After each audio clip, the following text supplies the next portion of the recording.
আসসালামু আলাইকুম। আশা করি সবাই ভালো আছেন। এই মুহূর্তে আমি যে জায়গাটা দাঁড়িয়ে আছি, এই জায়গাটার নাম হচ্ছে জাবালে সুর বা গারে সুর যাওয়ার যে রাস্তা, সেই রাস্তাটা।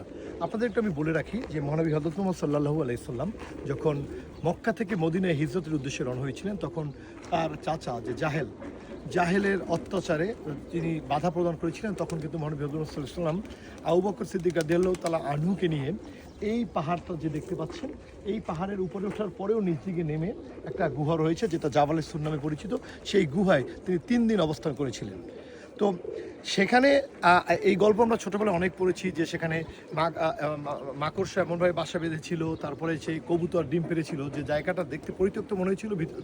ভেবে কাফেররা বা জাহেলের অনুসারীরা কিন্তু সেখানে মূলত যাননি, এবং সেই কবুতর কিন্তু এখনও সেখানে রয়েছে। আপনারা দেখেন এখানে প্রচুর কবুতর রয়েছে। এবং যদি আমার যে ক্যামেরার পিছনে যে আমার বন্ধু রুনি রয়েছে, আপনি যদি একটু দেখান যে মানুষ একটু একটু একটু জুম করে দেখান যে অনেকে কিন্তু যাওয়ার চেষ্টা করতেছে, কত উঁচে উঠেছে মানুষের, একটু দেখেন এই জায়গায়। তো আসলে ভাবি যে আসলে জায়গাটা কিন্তু অনেক দুর্গম, এবং আজ থেকে 1400 বছর আগে সেই দিনগুলো যে এখানকার কি পরিস্থিতি ছিল সেটা আসলে অনুমান করা যায়। পাহাড়গুলো অত্যন্ত রুক্ষ, বাট দেখতে অনেক সুন্দর।